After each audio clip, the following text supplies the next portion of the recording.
Hello and welcome everyone to the Intrepid Museum's new live virtual programming.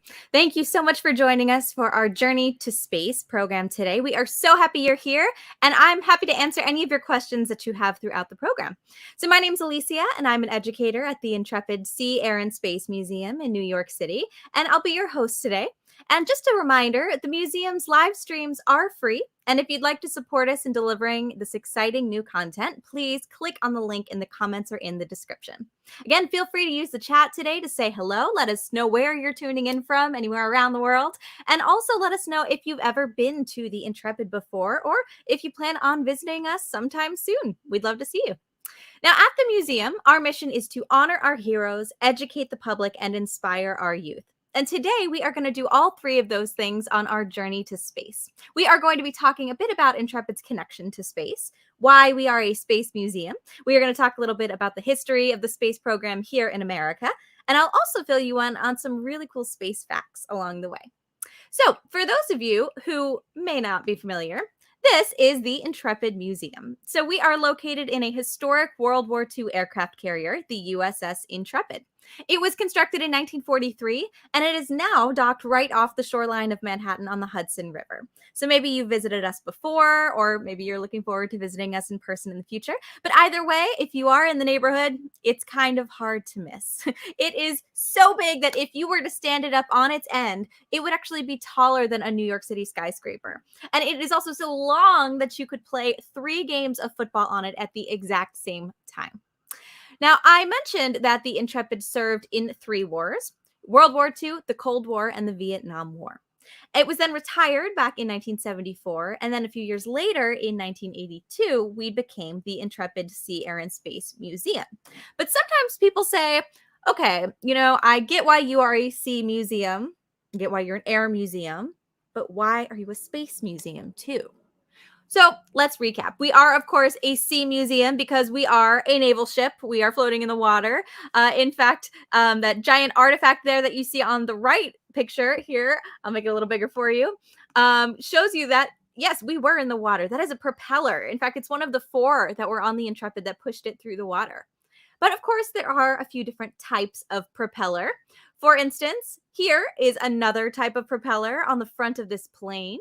So this is part of the reason why we are an air museum. The Intrepid carried a number of airplanes. In fact, they could fit up to 100 planes inside at a time. And it also had the ability to launch and land those planes just like you might do at an airport too. So it was basically what we like to call a floating airport. So this plane is the Avenger. This is from World War II. It was a torpedo bomber. Now, later on, we also had different types of planes, some that didn't have propellers.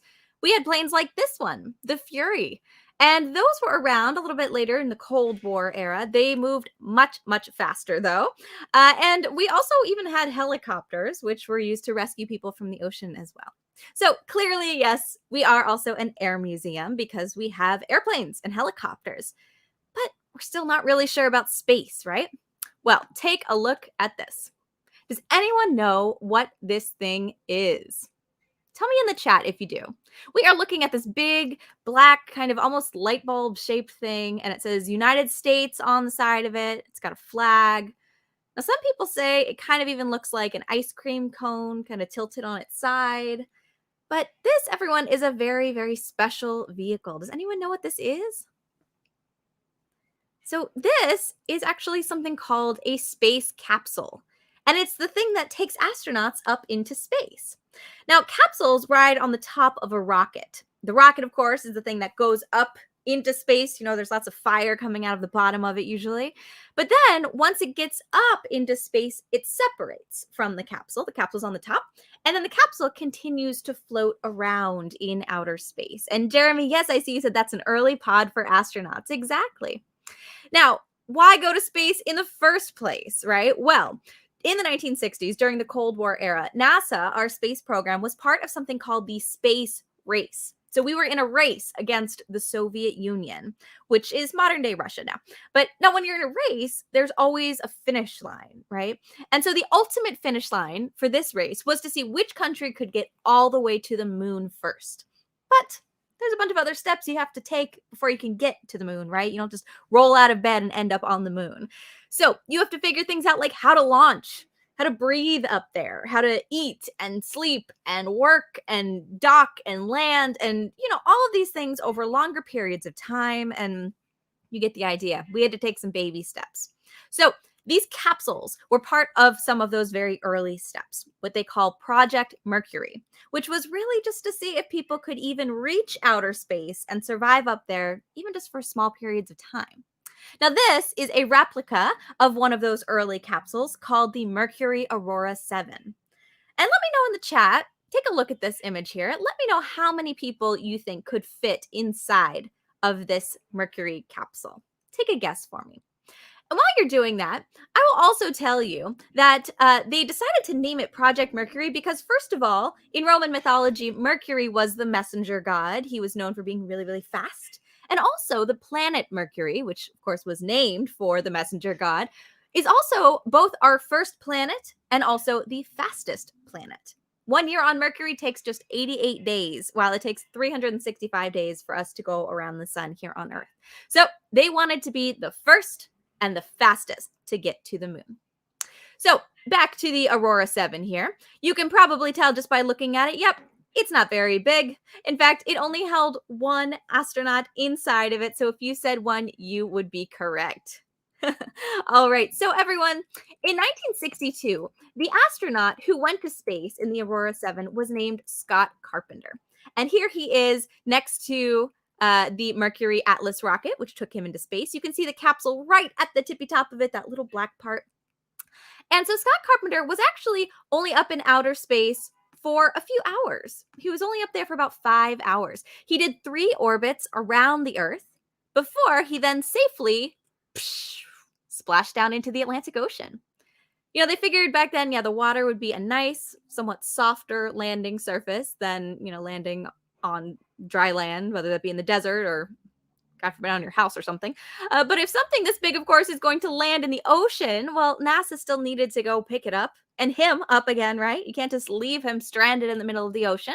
So they sent out a helicopter to rescue him, that you can see there on the right. But, when they got to the place he was supposed to be, they couldn't find him. And that's because he was wrapping up his mission, he was up in his capsule and he'd gotten a little bit distracted by one of his experiments and he fired his re-entry thrusters 2 seconds too late. And as a result, he ended up splashing down over 200 miles off course. Well, fortunately, everyone was okay with that. They were eventually able to track him down and he was just fine. So they picked him up and they flew him to the closest airport that was in water, which of course just happened to be the Intrepid. All right. So here he is actually on board the ship. These are some photos from our collection. And you can see there he is surrounded by officers and onlookers on board the Intrepid after being picked up from his capsule in the water in 1962. A very momentous occasion. And so, ladies and gentlemen, this is why we are a space museum. The Intrepid played a very important role in retrieving astronauts and their capsules after they returned from outer space. So, my friends, before we move on, I just want to see if we do have any questions. Feel free to put them in the chat if we do. And while you're doing that, I also just want to point out something really neat in one of these photos here on the right. You can see Scott Carpenter walking around one of our decks. And if you look at his feet, you can actually see he's wearing a pretty sweet pair of Converse All-Stars. Look at that. Even astronauts wear sneakers. They're just like us. All right, so are there any questions? Did Scott Carpenter leave the capsule while he was in space? No, Scott Carpenter was actually one of the very earliest astronauts that went up into space. And so as a result, he did not have that task. He was really predominantly in his capsule doing some experiments safe inside there. It wasn't until our later missions that we actually had our astronauts leaving the capsule to do some extravehicular activity. So no, he did stay inside of his capsule. All right. Do astronauts have to wear a spacesuit in their capsule? Very good question. So while they're going up and they're in their rocket, yes, they do wear a special suit. In fact, oftentimes you might see that sometimes they have orange suits on in their pictures, and that's actually to be very eye-catching. So they wear them when they're going up and coming back down in the event that they need to have an emergency ejection if something goes wrong.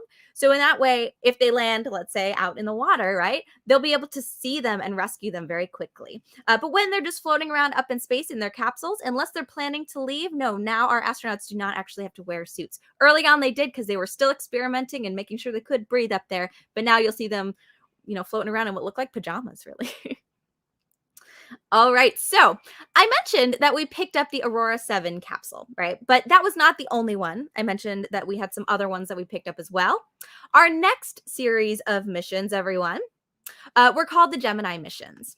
And these were named Gemini after the constellation Gemini. You might have heard of that, or you might be a Gemini, your zodiac sign, the twins, because it was the first time that NASA sent two astronauts up into space together inside of this capsule. So it was, of course, a little bit bigger than the Mercury capsule that we just looked at. And on board Gemini 3, we had two guys here. John Young, who you can see on the left, and Gus Grissom on the right, lying there upside down too. And that's actually how you get into one of these capsules, believe it or not. It helps with your back when you're going up. So these two astronauts went into outer space. They orbited the Earth 3 times, and then, just like before, they splashed down into the Atlantic Ocean. So here is a picture of the Intrepid actually retrieving the Gemini capsule from the ocean in 1965. This time it was right where they expected them to land, so Intrepid was ready to go. But this mission also does have a funny story associated with it that we do love to tell.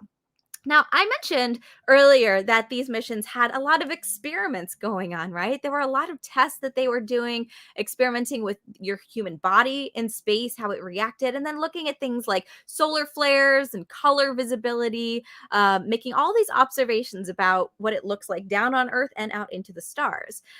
But on this particular mission, they were also testing out space food. Now, I don't know if anyone knows anything about space food. A lot of people think it's that kind of dried, astronaut ice cream stuff that they sell in gift shops, that crumbly stuff. But believe it or not, astronaut food was not like that at all. They did not have astronaut ice cream in space. Instead, astronaut food looks a little bit more like this. So on the left here, we have some dehydrated beef pot roast in that little pouch there.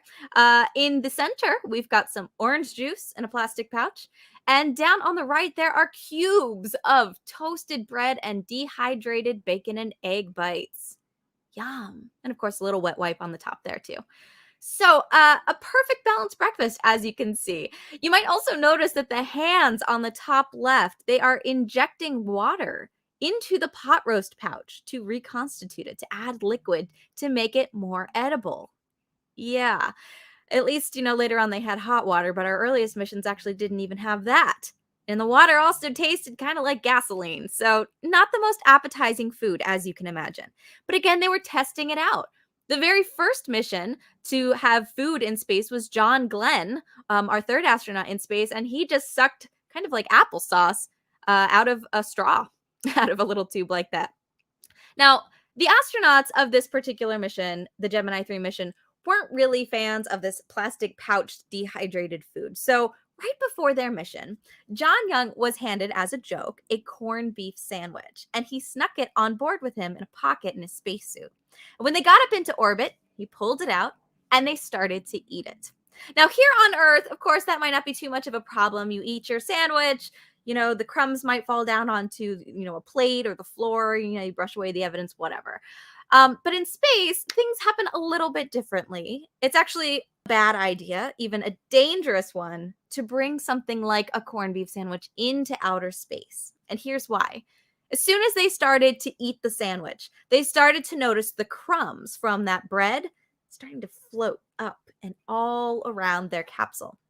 Now, the problem is, of course, that the crumbs could have gotten lodged into their system or even into their eyes, or they could have breathed them in and inhaled them. And well, that would have been really, really dangerous for them as well. So, of course, they realized this instantly and they put it away. But NASA had heard every word of their conversation. And so, of course, they got into a lot of trouble. They ended up having to publicly apologize to Congress for possibly jeopardizing the entire mission. But believe it or not, it's actually for this reason, the fact that this happened. Now that if astronauts want to eat a sandwich in space, they can't use bread. They have to use tortillas, right? Because tortillas, don't make crumbs. They are flat packed. So a fun little side story that we like to tell that's relevant, of course, to the Intrepid and the Gemini 3 missions, and also kind of an interesting thing because, yeah, astronauts have to think about a lot of things, including what they eat. All right, so are there any more questions before we continue? Were any other capsule programs named after Greek mythology? Yeah, so actually, pretty much all of them. You've got Mercury and Gemini, of course, and then Apollo, of course, too, which later took us onto the moon, which is kind of ironic as well because he's actually the sun god, not the moon god, but they really like the idea of him, pulling that chariot of fire across the sky, kind of like our powerful rockets, right, with all the fire and what that represented for the mission. So um, there you go. So you have the Apollo ones. And then, of course, Artemis is coming up, the Artemis mission. So Artemis is the twin sister of Apollo, which is also really symbolic because it is the name of our missions that's going to bring the next man and the first woman back to the moon. So Artemis, goddess of the hunt. And, that's just a really nice connection there. And then also, in addition to the capsules, we've got rockets that are named mythological names too from mythology. So you've got things like Thor and Atlas and Centaur and Saturn.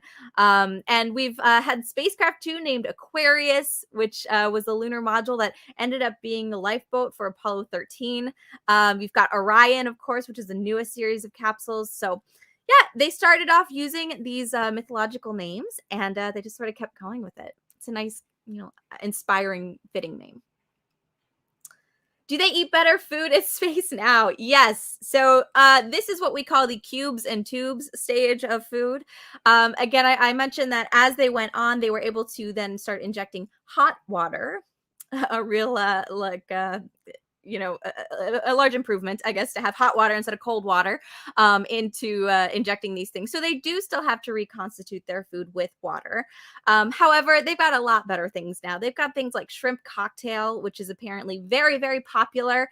The reason it's very popular is interesting too. They really like the cocktail sauce, the horseradish in it. They tend to really like spicy foods up in space because something happens with all the microgravity. They lose some of their sense of taste. So the more kind of spicy it is, the more, I don't know, flavorful, I suppose it is up there. But yeah, they have all kinds of food up there now.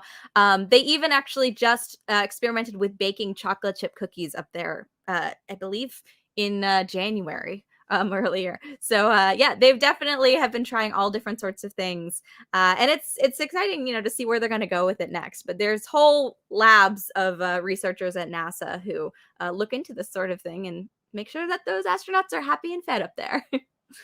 All right, so my friends, moving on here, what are some things that we know about space? Pop it in the chat for me. What do we know about the conditions of space other than it's super weird? Let me know if you have any thoughts here. Because, yeah, it is true. Being in outer space is weird, and it can take a toll on the human body over time. It affects us very differently in a lot of ways. I mentioned, for instance, the taste bud thing, but even more so if you aren't in a capsule and if you aren't wearing a spacesuit. So, what are some of these things that we know about space? So I mentioned earlier, right? Microgravity. That's a thing. We don't have the same amount of gravity pulling us down to the earth that we're used to. That, of course, keeps our muscles and our bones and everything kind of strong. That we don't even realize we are every day pushing against gravity here. Well, up in space with microgravity, that's why things float around, and that's why they also have to exercise up there and make sure that they stay strong. Also, I mentioned too that we need to be able to breathe, right? You need oxygen. And in space, we don't have that. We don't have air as we know it, and we need air in order to breathe. There's also no air pressure too. That thing that kind of, also is keeping it all close to us so that we can breathe. All of these molecules applying pressure to our body here too. That again, we don't feel it because this is normal for us. So I am actually now going to show you a very cool experiment that will demonstrate what might happen to your body in space. So what you are going to see here is something called a vacuum chamber. So we are going to be able to recreate the conditions of space inside of this container by sucking out all of the air and everything that is inside of it in order to create something called a vacuum, which is effectively nothing. All right, so let me go ahead and share this video for you here. and I'll talk you through it as we go. So, inside of this jar, we are going to test three things. The first of which is water, because it makes up 70% of our body.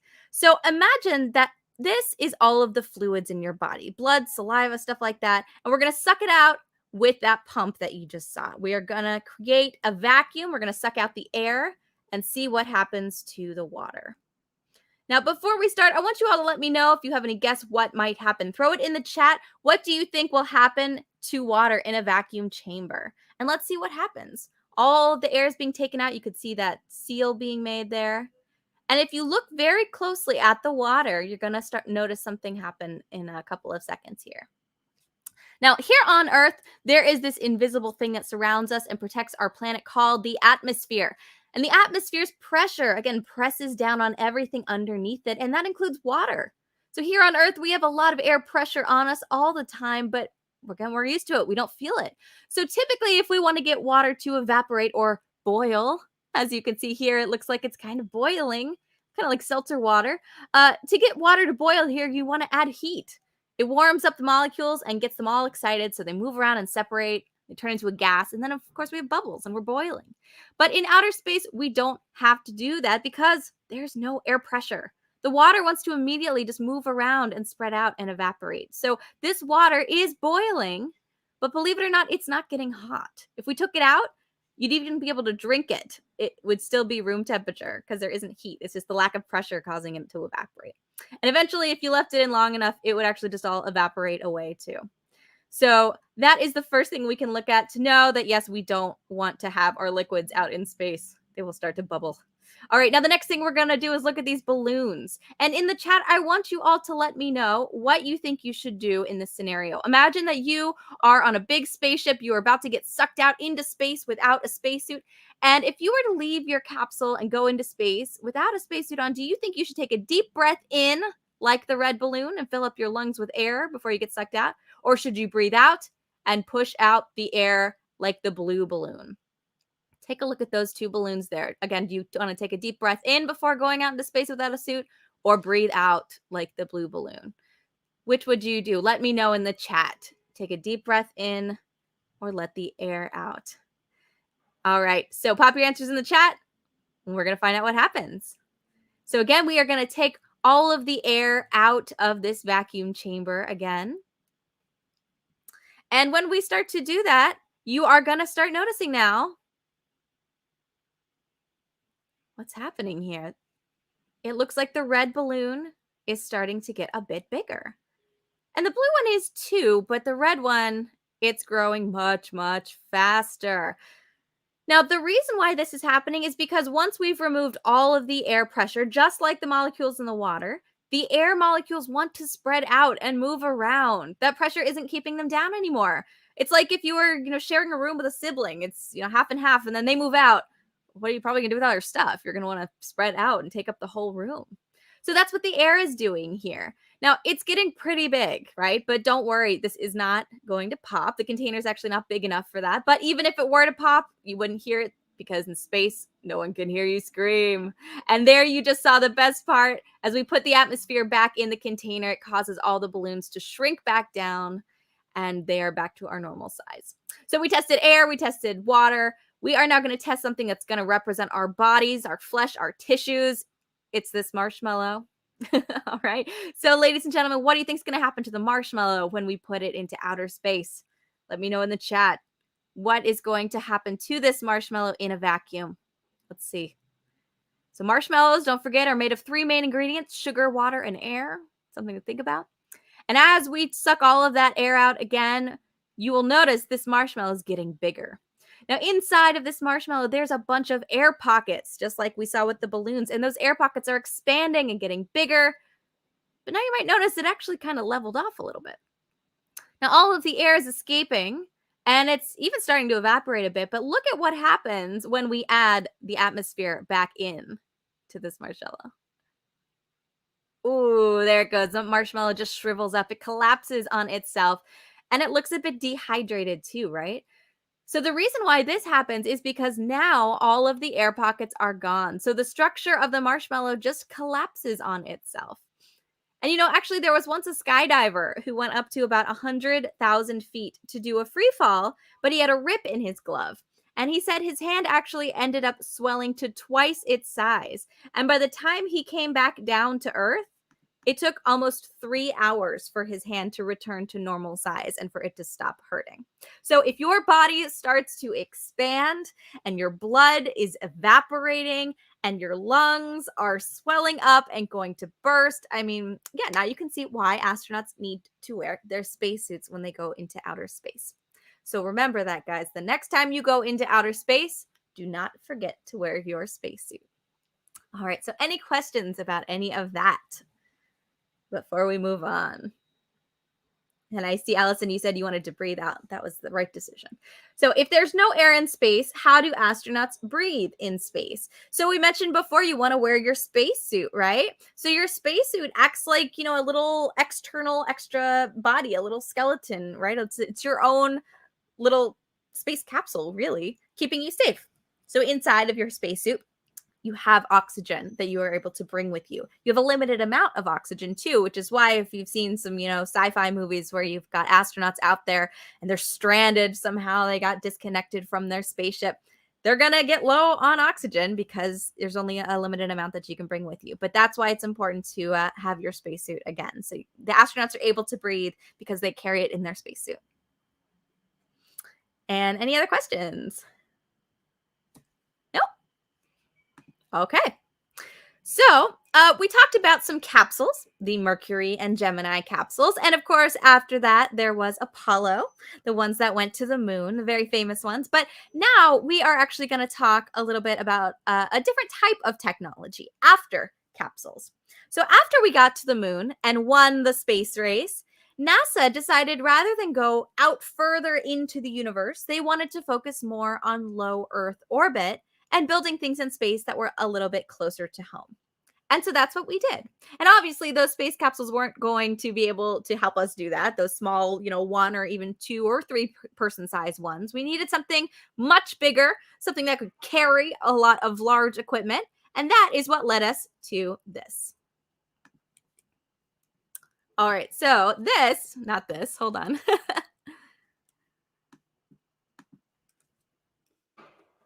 Hold on a second.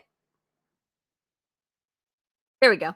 So this right here, everyone, this is much bigger and better. This is on the flight deck of the Intrepid. This is the Space Shuttle Enterprise. And it is the very first space shuttle ever built. Very, very special to us. And I'm going to tell you a really big, deep, dark secret about this space shuttle. This space shuttle never went into outer space. It's true, but we do still love it. This is or was a testing vehicle. So this was a prototype, all right? So they needed to see if something this massive could actually even work and glide through the atmosphere with its airplane-like design. You can see it's got the wings and the tail like an airplane. And then they wanted it to also land on a runway, just like an airplane. Because remember, before, those capsules that we saw were one-time use only. They landed on the ocean, and then they were recovered by aircraft carriers and then just put into museums after they had already downloaded all of the information and the data they needed. So with this, instead, NASA could start to reuse it over and over and over again. It was much more cost effective in that regard. And again, it could also bring things up there. So they really had to strike that balance of making sure to be able to land safely with, we had 7 or 8 astronauts inside of it now, but then also big enough that it could bring these large pieces of equipment and telescopes into outer space in its payload bed. Now, the majority of the shuttle is empty. It's like the trunk of a car or the back of a truck. It's that area in the center of it was actually just really big and open, and it allowed them to carry heavy equipment like the International Space Station, like pieces of it, or the Hubble Space Telescope and satellites. So it was the orbiter's job, the orbiter, of course, being the space shuttle, to put these things up into outer space so that, just stay there and kind of keep floating around so that we could then learn more and further our understanding of space. But the Enterprise, like I said, it didn't actually go into outer space, but it did get up into the sky. And here are some photos of an actual test flight that it did. Now, normally when these things went up into the sky there. It was attached to, a rocket with giant fuel tanks. That's all that image that we always see of it going up with the orange and the two white ones, and it goes up with all the fire. But this one didn't use a rocket while it was testing. This one instead got a piggyback ride from a 747 airplane. So just like one you might use to fly across the country today commercially. So back in 1977, this large jet just lumbered down the runway and eventually took off with a space shuttle on its back. It went up to 26,000 feet. It went 470 miles per hour, which honestly isn't really that high or fast for a space shuttle, truly. And then it just dropped it, like you can see on the right. It separated, and then the Enterprise became a glider, just like a paper airplane. All it really has are those wings and the tail, and it just made banking turns and slowed itself down as it gracefully fell through the sky. And then ultimately, it landed just like an airplane on a runway at an airport. And that's how the space shuttles worked. So after NASA was satisfied with the tests that they had done, they made a few other changes, and then they created 5 other orbiters that were used to go into space. Now, in 2011, NASA retired the space shuttle program, so we don't use them anymore. And then they actually went back to using capsules just like this one. So this is a Soyuz capsule. And this one in our Space Shuttle Pavilion at the Intrepid Museum has actually been into outer space. And you can actually see at the top of it, right where it's a little bit lighter, so you can see some kind of scratch marks almost. It's a bit scorched, got kind of hot on reentry, so there are some burn marks on it. But this is what astronauts use to go into outer space after shuttles. Kind of, again, throwing back to what they did before the shuttles. These capsules were sent up by Russia, and until recently, they basically sold seats to the United States and other countries in order to get up to the International Space Station. And here's how they worked. Again, this one looks pretty small. It actually kind of is about, I would say, the size of the Mercury capsule that we looked at earlier. Maybe just a slightly bit bigger, but check this out. Look at how cozy it is in there. So there's 3 astronauts that would go up in a rocket just like this. And what's really interesting about these is that they don't land in the water like our earliest capsules did. These Soyuz capsules actually landed on land in the desert in Kazakhstan. So it got extra parachutes that they came out, and they set off explosives on the bottom of the capsule that as they would get closer to the land, they would explode down and outward in order to give it a little bit of a boost so that it could get just a little bit more height and a little bit more drag from that parachute to then have it come down for the landing. And as you can imagine, yes, landing, even with that little extra boost, is pretty rough. It's a pretty hard landing there, unlike, well, I would imagine landing in the ocean is still pretty hard too, but that one in particular is too. But you can also see them in there. They're all snugged in there, and they've got a lot of padding. Everyone always, of course, had customized seats as well that their bodies fit perfectly into with their spacesuits. They had that even from our first earliest capsules. They take molds of their bodies. So everything is as comfortable as it can possibly be. And of course, as safe as it can possibly be too. But anyway, when the Enterprise, to go back to that, when the Enterprise was decommissioned from NASA, when they stopped using the space shuttle, the museum was able to acquire it in 2012. And we were so excited when we got it that we decided to celebrate it the way that it all began, on the back of a 747 jet, doing a victory lap around Manhattan. So if you happen to be in the city around that time in 2012, you might have remembered that momentous day when there was a space shuttle flying around on the back of a 747 around Manhattan. And what's really cool about this picture as well is if you look directly underneath the shuttle and that airplane, you can see the Intrepid Museum. We are docked right there at Pier 86. Might be a little hard to see, but if you see that white airplane on the left, right in the center, that is actually the Concorde. That's something else that we have on site that we love to show visitors as well. So everyone, that actually concludes our Journey to Space program for today. I'm so thrilled I got to show you some really neat space stuff we have at the museum, but I do want to see if we have any final questions as we round out the program today. So any last burning questions for me?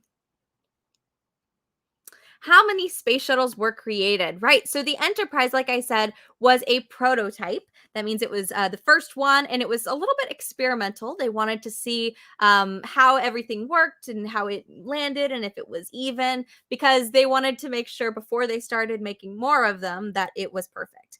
Well, they started doing these tests. They dropped it out of the sky, and they realized that there were a number of changes they still wanted to make, but they also realized that to make those changes, it would actually cost more to make changes on it than to just recreate one altogether. So they decided then to kind of shelve the prototype. They recreated a bunch more with these changes. And so ultimately, they had commissioned 6 space shuttles total, including the Enterprise. So there were 6 in the space shuttle fleet. They were the Enterprise, Columbia, Challenger, Discovery, Atlantis, and Endeavour. Of course, we lost the Challenger and the Columbia shuttles while they were in service. So there are actually 4 left that you can still see in museums throughout the country today. What are the other where are the other space shuttles today? Okay, great question. So the Enterprise, of course, is here in New York City or I should say here where I am in New York City at the Intrepid Sea and Space Museum on our flight deck. It's beautiful. In fact, it's the only one, I believe, that still has its tail cone, which is a little, I think you can kind of see it in that picture. It's the thing that covers the engines on the back part of it. So you can see that in all its glory. And then the 4 other ones, there is one in Washington, D.C. at the Smithsonian Air and Space Museum. I think that's Discovery. Then down at Cape Canaveral, Cape Kennedy in Florida, we've got Atlantis. And then Endeavour, the last one, is out in Los Angeles, out in California. So there's 3 on the eastern seaboard and 1 way out on the west. So certainly maybe one within visiting distance of wherever you live. They definitely want to just spread them out throughout the country so that people had a chance to see how cool they are. And the other neat thing about that too is the way that they're displayed. They're all displayed slightly differently. So some you can actually, like, the doors of the hangar bay are open. Or where they, put all of the equipment and everything. And you can, see kind of just different configurations of it as well. So yeah, we'd love to have you come visit ours at the Intrepid too, if you are in the area. Did the Soyuz capsules take astronauts to the moon? So no, they did not take astronauts to the moon. The only capsules that took astronauts to the moon were the Apollo capsules. The Apollo missions, of course, were the ones that made it all the way there. Apollo 11 was the very first to make it all the way out there, and then they went a few more times after that as well. But the Artemis missions are now going to be the next to bring us back there as well. Soyuz was really more kind of shuttles to get up to the International Space Station. As I mentioned, they kind of sold the seats to different countries to be able to do that. And so they were, like I said, they kind of just shuttled to and from with that. All right. Well, everyone, if you have any other questions about our programs, you can feel free to reach out to us through our website, intrepidmuseum.org, or also through any of our social media. And again, I would like to thank you all so much for watching and sharing your questions and comments. Be sure to follow and subscribe to this channel. Here we go, to this channel, and visit our website for, of course, our upcoming programs too. So our next family program is Thursday at 3 p.m. It will be Code Breakers, where we will be talking about communication tactics in the Navy. And we've got lots of options to learn other fun new things in the coming weeks as well. And I'd also like to mention that our museum will be reopening to the public on March 25th. It'll be Thursdays through Sundays from 10 to 5 p.m. So if you are in the area passing through this way, we would love to see you back at the museum as well, where you can see the space shuttle for yourself in person, or one of them anyway. All right, so once again, thank you all so much for joining us today, and hopefully we will see you back for an upcoming program. Thanks so much, everyone. See you next time.